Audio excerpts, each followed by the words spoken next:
আমলনামায় দ্বিগুণ বাড়িয়ে দে।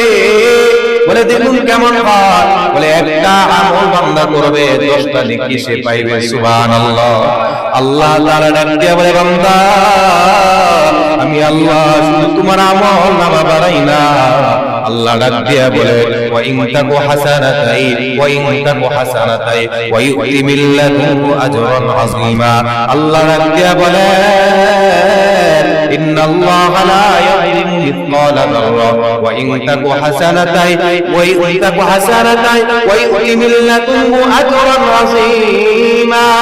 বলে বান্দার আমল শুধু বাড়ানো হয় না, বরং বান্দা এই আমলের যে পুরস্কারটা আমি আল্লাহ দান করব, এই পুরস্কারটাও আমি আল্লাহ দ্বিগুণ করে দেই। সুবহানাল্লাহ। দয়া কম না বেশি? জোরে বলে। আল্লাহ বলে শুধু তার নেকির কাজ বাড়ানো হয় না, বরং বান্দা যে